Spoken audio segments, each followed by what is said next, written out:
Hello, everyone. Welcome to the May 10th Bay ICT Park Tech Talk. And today our guest speaker is Bob Zinga, who is head of security for an organization called Directly. And really, Bob, thank you for joining us. I know you're very busy. I wasn't surprised that there was another meeting that was running over because that's what my day is like.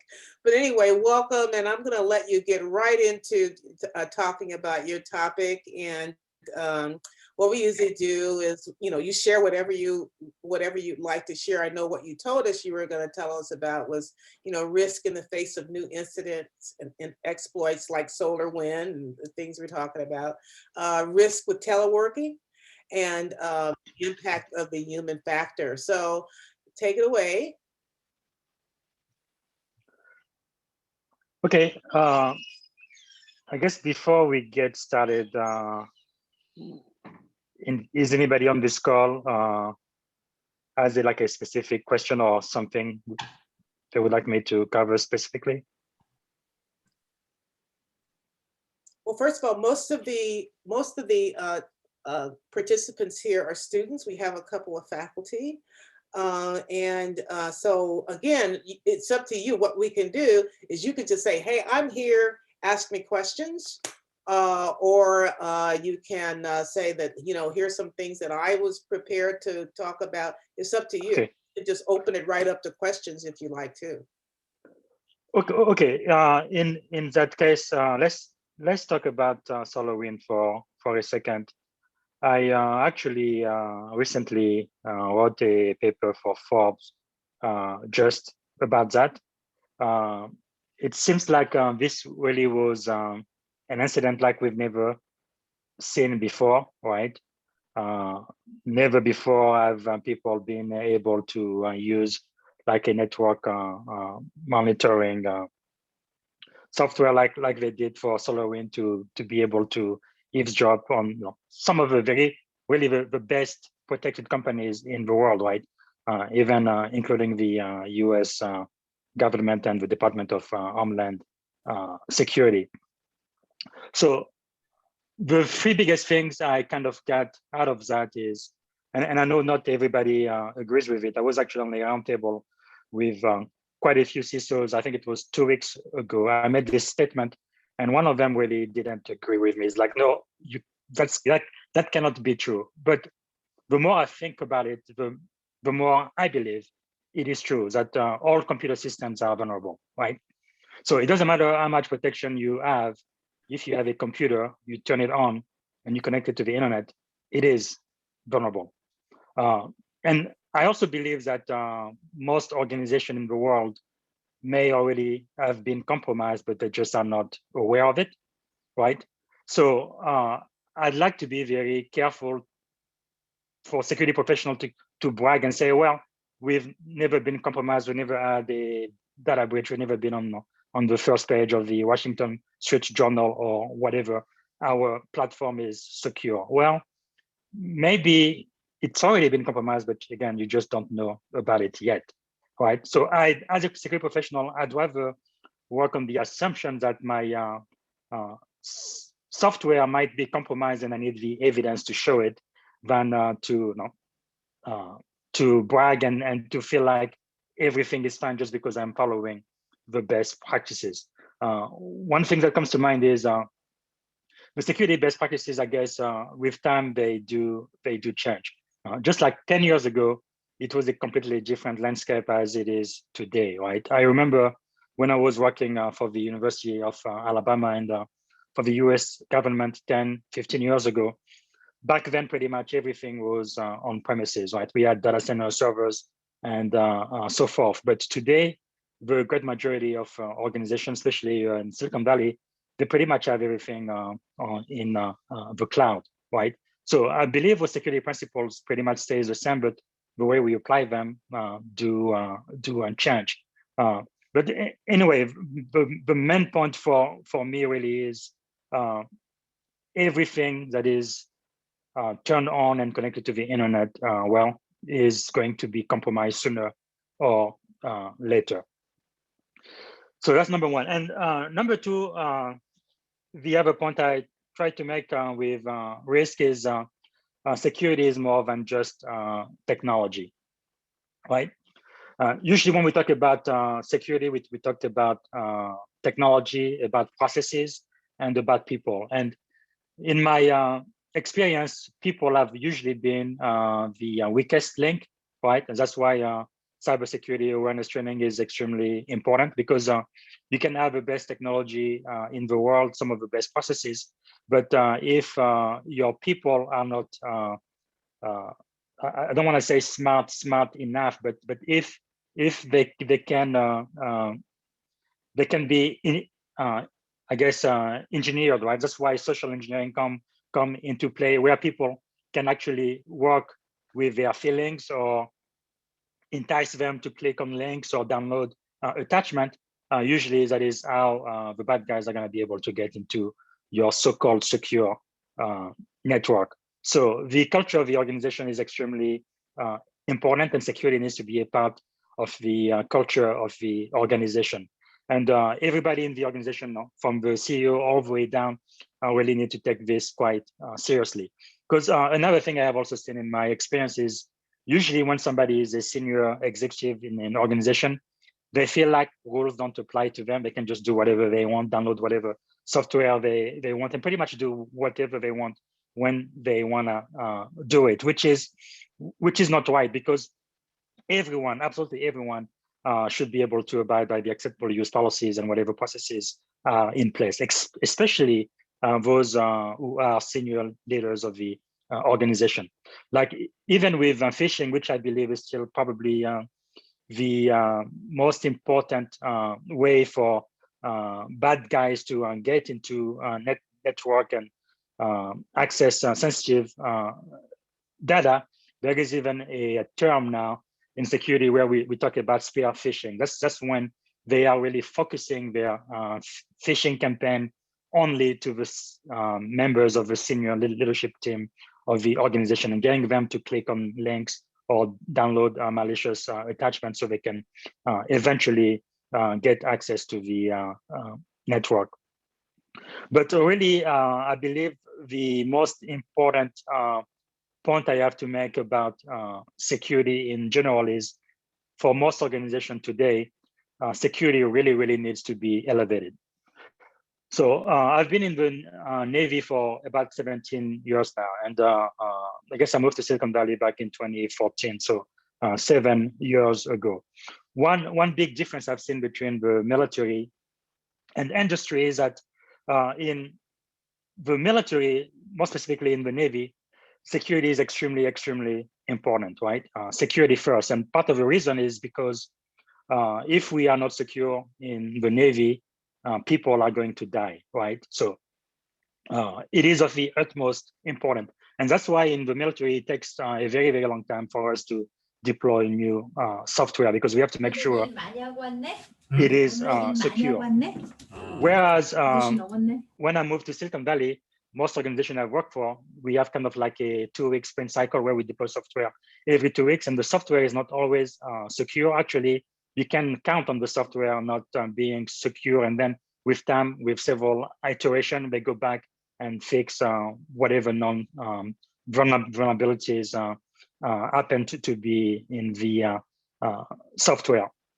And also another big difference I've seen is in the government, sometimes it seems like budget is really no limitation at all, right? Whatever we need, it looks like Congress always finds a way to give it to us. And in the military, it seems at times that if we ever run out of money, right, we're just gonna print more dollars. But in the industry, in Silicon Valley for sure, the budget is extremely limited. We have very limited resources, and the goal of a business is to make money and to be profitable. So I have seen a lot of businesses, especially when I used to be a consultant with a small to medium-sized company, where they would kind of give lip service to security and tell the customer or prospective customer, yes, we really care about security, and look, we are compliant with SOC 2, Type 2, or ISO 27001, or whatever security framework. But in my experience, it looks like many companies, they just put enough money to become compliant. But there is really a very, very big difference between compliance and security. It is not one and the same thing. And if you don't believe me, right, you just have to ask Target. So being compliant is one thing, and it is a best practice, and definitely something we should continue to do. But I believe every organization really, really needs to prioritize security from the board level all the way down to the most junior employee of the organization. Security has to be a priority. Something we used to say when I was a program manager at Spaywar is we really wanted to have security baked into our culture, into our software, and not be bolted on afterward. And what I have really seen in the industry more time than not is they usually focus on the functionality of the application. They focus on selling the software, and security many times is kind of like an afterthought. So another paper I wrote for the Strike First magazine about kind of how to lead the security function in an engineering-centric organization. I mentioned that when you are working for an organization that is very much engineering-centric and they focus on developing software code very, very frequently, many times, especially when you first get started, you really have to focus, I think, on making sure that the software you are developing is as secure as possible. And initially, in my experience, probably the best thing to do, or some of the first thing the security professionals should kind of focus on is to really try to focus on red team exercises, right? Things like making sure you have some type of bug bounty program, right? That is when you invite security researchers around the world to come test your software and find vulnerabilities before the bad guys do. And if they do, you then reward them depending on the severity of the findings. And then you work to fix those vulnerabilities again before they are exploited by the bad guys. Or also having more pen tests, right? The best security practice across the board is to do a pen test at least once annually. But really for engineering-centric organization, I really recommend doing it at least once every quarter, at least more than once a year.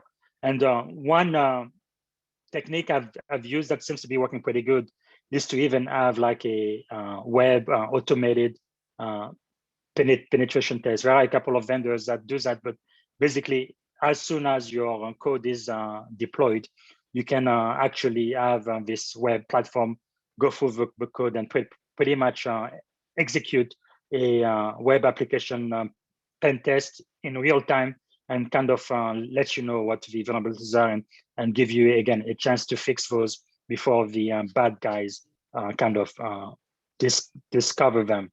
And of course, also having quarterly or monthly vulnerability scan, so you can find out from within the organization kind of what the level of patching of a security risk might be with the endpoints within your infrastructure. And eventually, though, I think for a engineering-centric organization, the end goal is to really shift security all the way to the left, meaning you want to find out whether the software has bugs and vulnerability before it is published. So have it as close to the developer as possible. That is really where I believe organizations should really aim to be. Where before the code is merged into the main repository, that it is tested for at least the top 10 OWASP vulnerabilities. And then if they are found, that also gives you a chance to train the developer to kind of know what's acceptable, what is not, and how to fix these issues. Another thing I mentioned, social engineering earlier, we are human beings and we are creatures of habit, right? we tend to be doing the same things over and over and over again. As an example, I was told, I think this is true, but I was told, I'm sure everybody who has ever used Windows has heard of the blue screen of death, right? Anyone on this call? And somebody told me that it's something at Microsoft that they were actually able to pinpoint to one principal developer. He was pretty much making the same mistakes over and over and over again. And that blue screen of death pretty much went through all of the version of the Windows operating system until the most recent one. But really, the point being, if people are making mistakes, more than likely they're going to be making those mistakes over and over again in the future. So if you can do a security scan right before the code is deployed and the developer can find their mistakes and be able to fix it, then that is going in the long term, right? Going to bring you a great return on investment where your software is going to be a lot more secure than otherwise, and it's going to cost the organization a lot less money to fix the problem before they are created than to try to fix it after the software has already been deployed. But really, this last point, I think, is probably the most important. Organizations shouldn't just be providing lip service to security and trust, but we really need to put our money where our mouths are, right? If security is important to senior management, it shouldn't have the smallest budget in the organization, right? And it is really something, and I believe I am seeing a change across the industry now. I am a member and a volunteer for the Private Director Association, and a lot of corporate board, even here in California, there seems to be a push that at least a member of each one of those corporate board is very familiar with cyber, because ultimately the board of director is responsible to kind of manage the risk and also kind of set the strategic direction of the organization. And security has to be that important. So that's kind of what I wanted to start sharing. If anybody has a question or a comment. I'll start one on the whole thing you were talking about with the shift left. Can you explain that in terms for more think a little earlier in career, like if you were to get hired into like the first or second level jobs into these kind of things, what is it that it would look like when you're doing that shift left? So for example, if they were hired into a job and they were doing it the old way, sort of IT 1.0 versus the newer way where you're trying to get up the stack better, explain what that looks like to somebody that hasn't been doing it for 10, 15, 20 years, right? Yeah, so I really believe that is critical, right? Because almost every day today, you will hear in the news, or at least every other day, there is a data breach somewhere. So there is obviously something that we are generally doing that is just not working, and we probably need to kind of think outside the box, or rethink the way we have been doing security. So when I say shifting security left, what it really means is, first, security is a priority in the entire organization. Actually, one thing I want to kind of add to this, just as a background. When I moved to Silicon Valley in 2014, the first organization I ever worked for, I really felt like the engineering department didn't care at all about security. I mean, absolutely not at all, right? And it almost seemed like security and engineering were really butting heads almost every day. We didn't have the same vision. We were not aligned at all. And in most of these organizations here, people in engineering, they get paid a lot of money. They are very talented.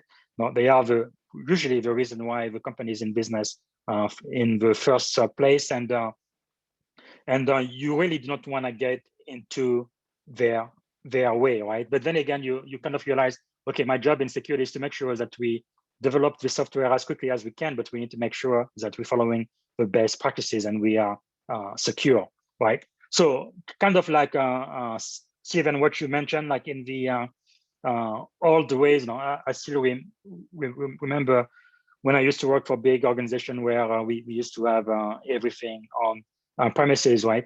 We would develop the code. Sometimes it would take a couple of months or so, not every 2 weeks, like I've seen here in Silicon Valley. But then once the code is out, we would have beta tester and so forth, and find those vulnerabilities, and then try to kind of fix them after the fact. And I think that is still valid, but I really believe what is even better is to really do the security testing, the security assessment as close to the developer as possible, right? So again, I am really thinking, I guess it is 2 ways. Top down, I think, is important. If you work for an organization and senior management or the board doesn't care about security at all, they just look at security as an expense, and they don't really see the value. I think that is a mistake. So I do believe that senior management absolutely has to support the security program, but I also believe that it needs to go from the bottom up as well. So basically, the security function needs to permeate throughout the entire organization. It has to become part of the culture, and part of that is to also train and develop the developer, those who actually create the codes, to make sure that they understand how to not just develop code and application, but do it in a safe and secure way, right? Following the best practices and making sure they at least check for the top 10 OWASP vulnerabilities, right? Because in the great majority of the data breaches we have seen, usually the software was vulnerable to at least one of the top 10. So the thing with security too is, I firmly believe, is I kind of alluded to it earlier, you cannot be 100% secure. Even by doing the best practices, even by shifting everything to the left, it is definitely going to greatly improve your security posture, right? And reduce the avenue of attacks, but it cannot make you 100% safe. I think the only way for your software to be 100% safe is to really turn off all of the computers and disconnect them from the internet. Then nobody's going to be able to get into your software. But as long as it's turned on and it is connected, there's going to be a way for someone to get in. In many ways, I look at it as job security, right? Being in the security industry, because the bad guys are always going to find a way to get in, but then the good guys too have to improve their game, and it's kind of like a mouse and cat game. They get better, we get better, and we have a counter attack to the attack, and then they don't just give up and abandon, right? They come up with innovative ways of finding vulnerabilities and exploiting them, and then we have to get even better. But more specifically to your question, Stephen, I think what that looks like at the very beginning of shifting security left, it might annoy your developers a little bit, because they're gonna feel like they are slow, right? They're not developing the code and publishing it as quickly as they used to, because they are going to have to stop for a few moments to actually check their code and see if the code is vulnerable to any of those top 10, top 20 OWASP vulnerabilities. And once any one of those vulnerabilities have been validated, then the developer is going to be taught, okay, this is a problem and this is how you fix it. This way, they will not be making this mistake over and over again. And then once their code passes the security check, then it is merged into the main repository and then deployed. So again, by doing so, you have less and less non-vulnerabilities in your public code, but also you are finding those vulnerabilities very, very early on. So really, in the long run, the organization is saving a lot of money, and also growing and developing some software developer who are more aware of security vulnerability. Does that answer your question? Yeah, I got plenty more questions that I can keep going with, but other people should go ahead and come off of mute and ask them, or often we have them typed into chat.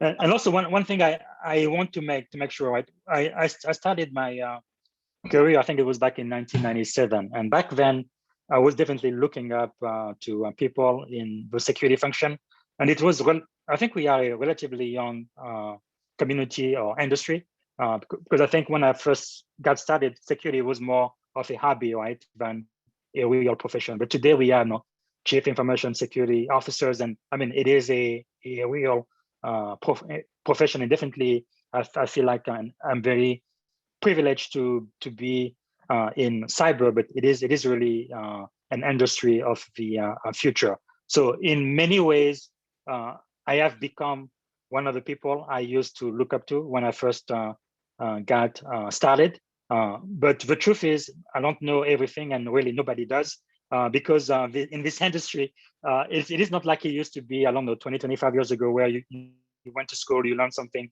and then you were done with learning, right? I actually feel like sometimes my knowledge becomes obsolete like within a year and a half or so. Basically, everything I know is no longer going to be valid, and I need to keep on learning, right? Like I said earlier, the bad guys, they don't just give up. So I need to keep reading and learning, and education is extremely important. And also going into brand new system, like I remember the big jump we did from having everything on premises to the cloud. We've never done the cloud before, and yeah, the security principle remain the same, but definitely the way you apply the security controls are completely different. So I think if you are going to be in security, you really have to be pliable and be comfortable working in an environment where you don't always have certainty, right? Where it is ambiguous and you have to make a decision. And also very important, being very much willing to learn. So I did one of these calls 3-4 weeks ago, and we had 4 or 5 of us that had been, various versions of exec security presence. One of the students on that call was asking, how do you get used to the idea that somebody's going to attack, and no matter what you do, it's going to get broken into, right? So I had my answer off of that one, but I find that's one of those ones where everybody's experience puts the words in a different order. So I want to hear your answer to that kind of a question. Yeah, I kind of alluded to it earlier, where I say, in the security industry, really, it's impossible to be 100% safe. No matter what we do, eventually somebody is going to find a way to break in.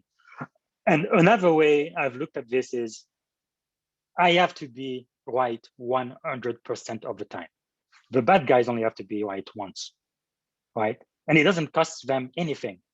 Today, for example, when someone sends an email, I mean, it costs them pretty much nothing. And they can take one email and send it to like 1 million people. They don't need 1 million people to reply back or click on the link or download the attachment. They just need one person to do it, just one. And you don't want to be that one, definitely not in my organization, right? So it is really a team's effort. And I think it is getting better, but I think it is definitely a mistake. And I've seen few of my peers who are quite arrogant, and they're like, oh yeah, our software is secure, and they would, some of them would be, I think, silly enough to even dare the hackers, okay, come on, and if you can do it, hack my system. Well, eventually they will find a way, because again, to me, as a security professional, we have to be 100% right, but the bad guys only have to be right once, and that's it, right? And then many times too, they may be into your network, but you may not be able to actually find them, or you will not be able to know that your perimeter has been breached. And they kind of like what happened with SolarWind, right? They were in some of the most secure network for about 9 months, and nobody knew they were there. And they were just snooping in and listening in, and kind of having a network map of the entire network. So those things do happen. And I really believe, as a security professional, you really have to work with senior management, with the board of director, and really have them understand that there is no silver bullet, right? Just by hiring you, or even if they gave you a budget that is almost unlimited, like we do in the Navy, it's no guarantee.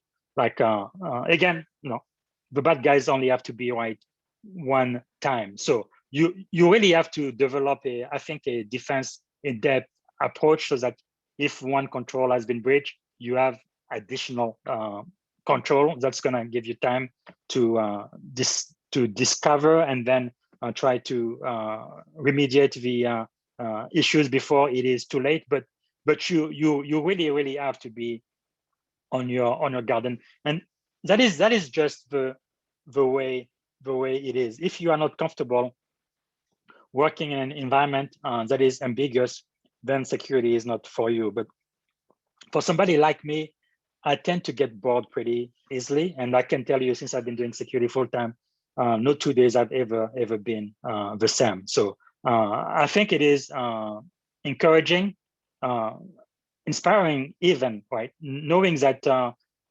everything I know, I guess Socrates is the one who said it, right? All I know is that I don't know anything. Or the more you know, sometimes the more you know that of what you do not know, right? I think it was Rumsfeld who talked about the known unknown and then the unknown unknown.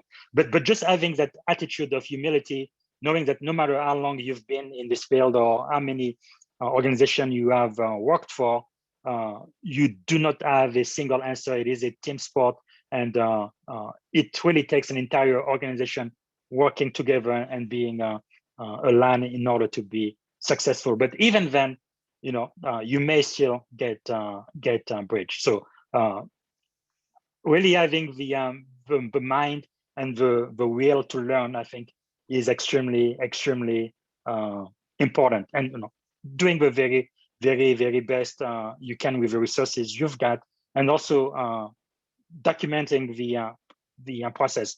What I mean by that, for example, in my organization, since I've been doing security full time, I really see myself as an advisor, right? Many times in security function, you really do not have the direct delegation authority to, for example, tell somebody in IT or engineering what to do. They don't report to you, right? But what you can do, and which I try to do better and better, is, okay, this is a risk, right? And I believe it is an acceptable risk. And I'm gonna let senior management know, okay, and this needs to be fixed. Now, I do not have to make the decision to fix this. I do not have to make the decision to approve the budget to fix it, but it is my job to let them know there is a risk and I believe this risk needs to be fixed. And then I will take that risk and, for example, take it to the VP of engineering. Okay, this is a problem, it needs to be fixed. Now, if they tell me, no, we are not going to fix this, or we are just going to ignore it, that is fine. But I want it to be documented. So this risk went from the security department to the engineering department. And if anything happens because of that risk that I told you 2 or 3 months ago that you decided to completely ignore, don't fire the CISO, don't fire the head of security. It's not my problem. I told you about it. So I'm gonna keep my job, and I'm gonna let you know. Basically, it is I am transferring the risk from the security department to whatever department is really responsible for approving the budget and then prioritizing it within the organization, right? So I feel like in our industry, that is something that definitely needs to be done, and hopefully the lifetime of CISOs is going to be more than 2 to 3 years per organization, the way it is nowadays. I hope that answers your I was a question. CISO for 8 years at 2 different companies, and by the way, it was my organization that found the SolarWinds attacker, so they were only in my place for a few weeks. But I was a CISO at FireEye. So let's double down on that one, though, because that actually the people on these calls have there's different versions of what people think of when they're talking cybersecurity, right? Because some people would be thinking, how do I write secure code? Some people are talking, how do I do investigations? There's a whole GRC side of things, the risk and audit and compliance side of things, right? So yes, what you were talking about being able to like transfer the risk to a different department in the company, my experience as CISO was a little different than that, because like, for example, there were some business units that they would accept all possible risk. They didn't care at all because they just wanted to make their numbers, right? And in my position, I ended up having to go like, okay, you don't get to take that risk on behalf of the whole company just because your tiny little business unit wants to do this one on, right? Yes. Take it a slightly different direction. So the human being side of that one is a little bit more than, do I have a risk register and who owns the risk and do I have a risk exception, right? There's the the managing through influence side of the security job, right? Yes. How do you lead, and specifically, how do you lead somebody who doesn't report to you? In that case, you're literally saying, you as the VP of security or the VP of engineering who outranks me in a different organization, I need to influence you to do the right thing. And it's not just accepting crappy risk because you don't feel like doing security. Talk about that one, because that's messy, right? That's like human being messy, right? That is actually quite critical. That is why the last article I wrote for Forbes, I was saying that security is more than just technology, right? I really believe, well, I don't know how I came to that conclusion, but I think I was 17 years old. And I just knew that no matter what you do in life, there are three things I believe you have to be good at. One of them is technology. The other one is leadership. The other one is business. It doesn't matter if you are a technology executive. It doesn't matter if you are a banker. It doesn't matter if you are a doctor. My original dream, by the way, before I got into cybersecurity was to become a medical doctor. But even as a future medical doctor, I felt like I needed to understand the business of medicine. Yeah, it's good. I'm going to be saving lives and healing people and so forth. But the bottom line is I need to be profitable. I need to make money to provide for my family. So I needed to understand business. Even if you are in the nonprofit, and I've worked with quite a few nonprofit organization, your mission may not be to make money, but to make the world in a better place in whatever area of your interest. But the bottom line is you need to understand business. You need to understand how you raise fund and how you spend the fund, and hopefully, you are spending less. I mean, you are spending less than the revenue that is coming in. Otherwise, the nonprofit is going to close the doors, right? So really, no matter what you do, I think you have to have business sense. And then number two, you need to learn technology. Today, really, technology is part of our lives. Really, even if you are at Walmart or Target, or grocery stores, pretty much now they are using computer self checkout and things. The register, it's all computer. Even the car we drive now, it is really, all modern cars are really supercomputers on wheels. That is really what they are. So the Internet of Things, people use their phone to watch TV and stuff. So technology is everywhere. You have to be pretty good at technology. You kind of have to be computer literate, no matter what you do. And then number three is what you are referring to, Stephen, leadership, right? My leadership mentor told me when I was 17 or 18 years old that really leadership is all about influence. And I think those are soft skills. It's not hard skills. It's not really all of the tech skills you have to have, but those are extremely important skill in the security function.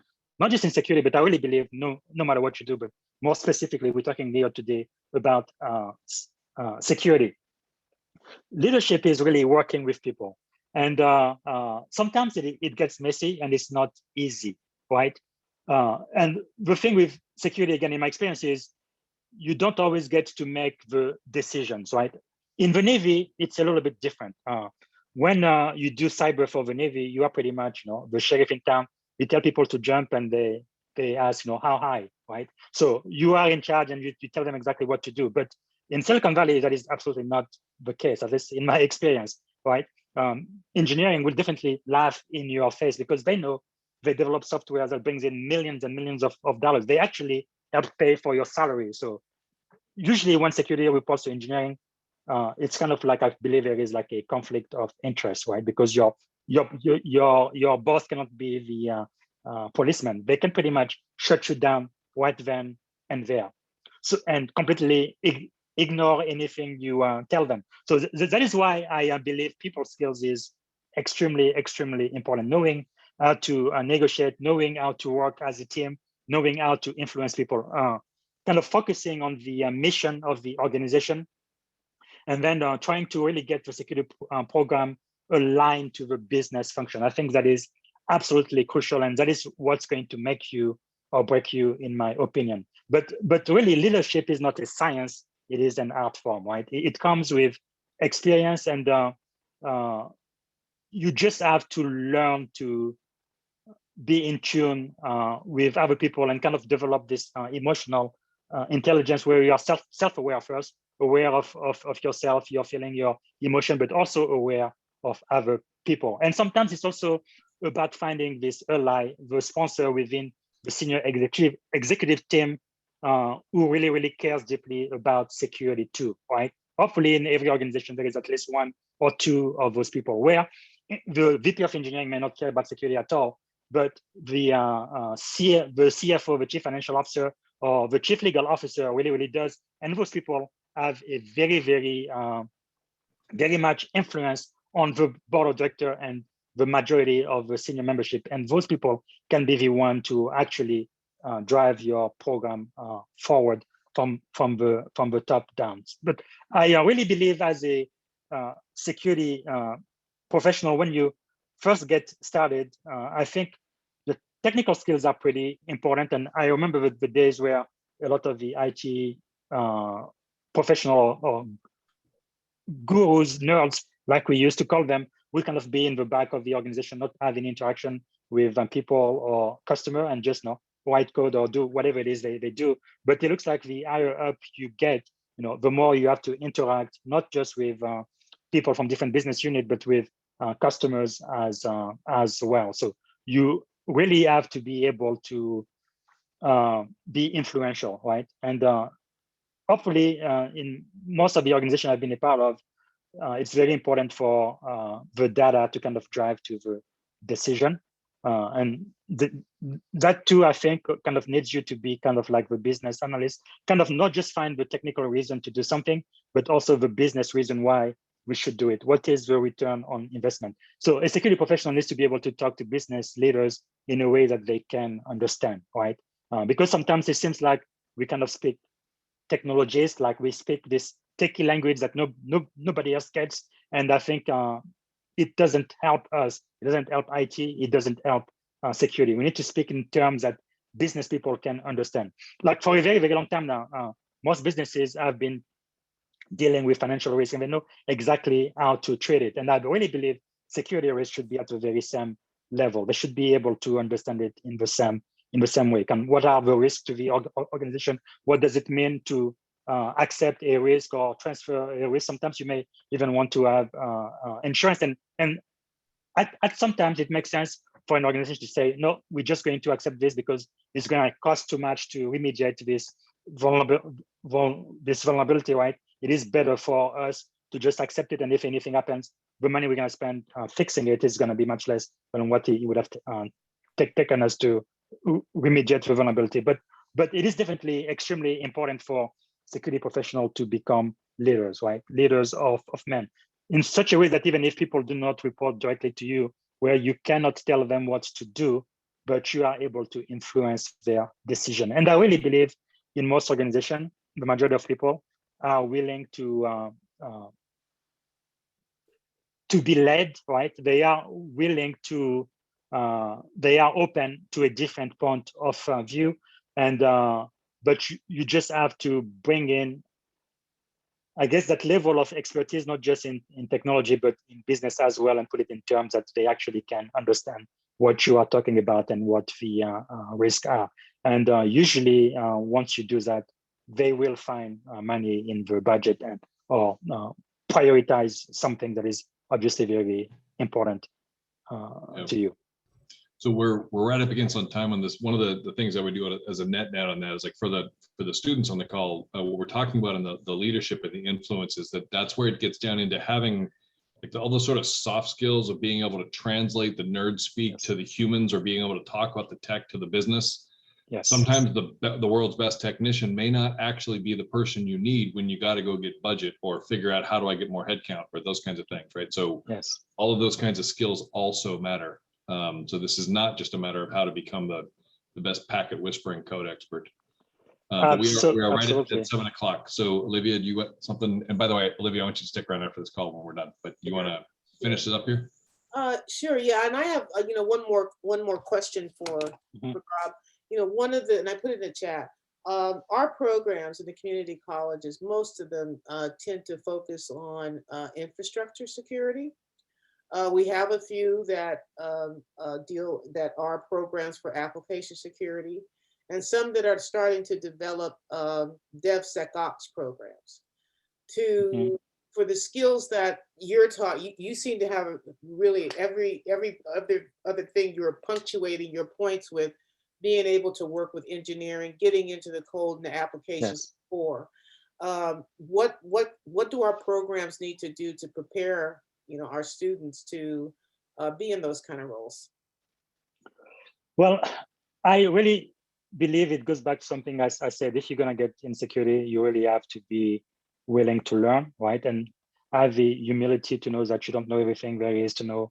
And there is so much that is out there that you don't know. I think being curious is extremely important. I think self-learning is probably more important than formal education. Okay. This is what I mean, especially when I went to school.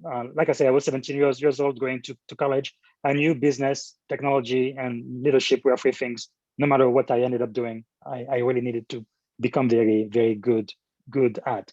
But if I wanted to get into just IT, information technology, at the University of Alabama, they had a computer science program, but basically the only thing that would teach you is to learn how to code in 2 or 3 or 4 computer languages. That's it. That's all they would teach you.